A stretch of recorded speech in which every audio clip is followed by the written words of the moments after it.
আজকে আমার দুপুর বেলায় প্রায় 40,000 টাকার মতো হারিয়ে গিয়েছিল। জেলার নাম বলবো না, বদনাম হবে। তো আজকে হোটেলে উঠেছি, সারা রাত জার্নি করে গিয়ে সকাল 9টায় সকাল হয়ে গেছে। তো আমি আবার পায়জামার পকেটে টাকা রেখেছিলাম প্রায় 35 থেকে 40 কাছাকাছি এরকম কিছু একটা অ্যামাউন্টের টাকা। তো ঘুমানোর আগে টাকাটা পকেট থেকে বের করে বালিশের নিচে রেখেছি, বালিশের নিচে। তো ঘুম থেকে উঠেছি, জোহরের নামাজ পড়েছি, বের হয়ে গিয়েছি বাহিরে দুপুরের লাঞ্চ করার জন্য। কিন্তু টাকা যে বালিশের নিচে ছিল আমি ভুলেই গেছি। হোটেলে খেতে গেছি, বিল দেওয়ার জন্য বলেছে, বিল হয়েছে 600 থেকে 700 টাকা। পকেটে হাত দিয়েছি, দেখছি টাকা নাই। মাথা তো আমার ঘুরে গেছে, কিরে টাকা আমি রাখলাম কোথায়? হঠাৎ করে মাথায় আসছে, আরে টাকা তো আমি হোটেলের বালিশের নিচে রেখে এসেছি। সঙ্গে সঙ্গে কোনো কথা ছাড়াই গাড়ি ঘুরিয়ে হোটেলে আসলাম। এসে খুব বিনয়ের সাথে ম্যানেজার সাহেব বললাম, স্যার আমি আবরারুল আসিফ হুজুর, আপনি আমাকে চেনেন। আমি আপনাদের হোটেলের রুমে বালিশের নিচে এত টাকা রেখে গেছিলাম, 1000 টাকার বান্ডিল আর 500 টাকার বান্ডিল রেখে এলাম বালিশের কাছে। বললাম, স্যার যে পেয়েছে আমাকে বলেন দিয়ে দিতে। তো দুইজন যুবক আসলো, যারা ক্লিনার, যারা হোটেল ক্লিন করে। আমি ডাকলাম, এই এদিকে আসো। ওরা আমাকে আগে দেখে নাই। বললাম, তোমরা কি আমাকে চেনো, আমাকে চিনতে পারতেছো? তো যে আমার বেড গুছিয়েছে, যে আমার বালিশ হটিয়েছে, সে বলছে, হ্যাঁ আমি আপনাকে চিনি, আপনি আসিফ হুজুর, আপনার ওয়াজ আমি শুনেছি। তোকে বললাম, বাবু যেহেতু তুমি আসিফ হুজুরকে চেনো, দেখো বাবা আমি তোমার সঙ্গে ঝামেলা চাই না। আমার বালিশের তলে আমি টাকা রেখে গেছি, আমি 100% ড্যাম শিওর। টাকাটা বাবা আমাকে দিয়ে দাও, তোমাকে আমি হাদিয়া দিয়ে বাসায় চলে যাব। যুবকটা মুখের উপরে বলছে, না আমি টাকা দেখি নাই, জীবনেও না, এটা সম্ভব না, আমি 1 টাকাও হাত দেই নাই। আমি বললাম, প্লিজ ট্রাই টু আন্ডারস্ট্যান্ড, একটু বোঝো, আমার বাদ মাগরিব প্রোগ্রাম, আসর আজান হয়ে গেছে, দিয়ে দাও বাবা, কোনো ঝামেলা চাই না, থানা পুলিশ চাই না, দিয়ে দাও। আমি বুঝালাম, আমার ড্রাইভার বুঝালো, পিএস বুঝালো, ম্যানেজার বুঝালো, সে বুঝতে রাজি না।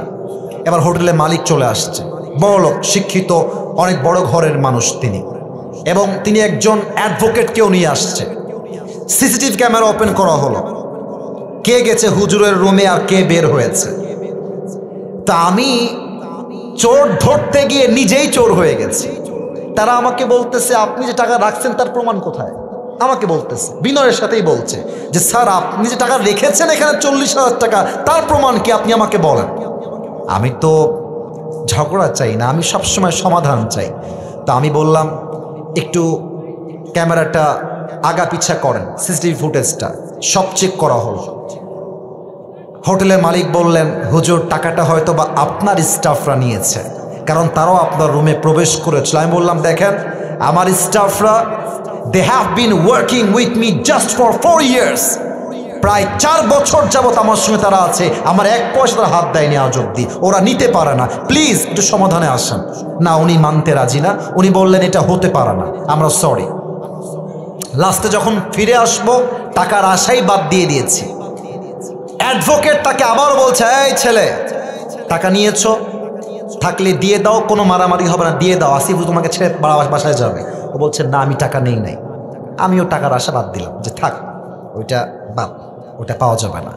জাস্ট আসার সময় তাকে বললাম যে, স্যার দেখেন আমি আসিফ হুজুর, আমি কোনো গন্ডগোল চাই না, আপনার হোটেলের বদনাম চাই না, তবে একটা আবদার রাখবো, এই যুবকটা যে রুমে থাকে, চেক হিজ রুম, ও রুমটা চেক করেন। বলছে, ঠিক আছে হুজুর, আপনার লাস্ট আবদার আমরা রাখবো।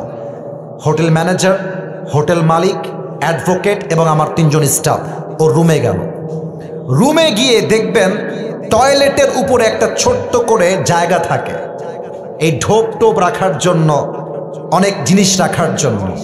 একজন গিয়ে সোজা ওখানে আঘাত করছে।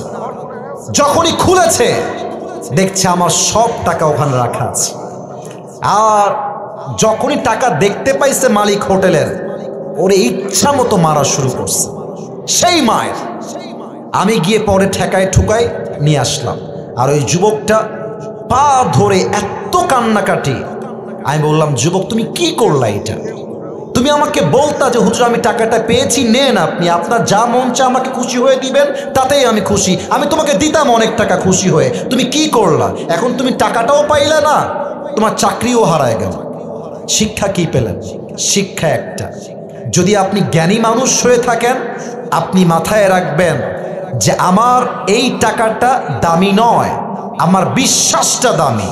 যদি আমি বিশ্বাস রাখতে পারি, পুরস্কারও থাকবে, চাকরিও থাকবে, জীবনটাও সুন্দর হবে। মূর্খতা করবেন, চাকরিও থাকবে না, জীবনটাও অসুন্দর হয়ে যাবে। ঠিক কিনা বলেন?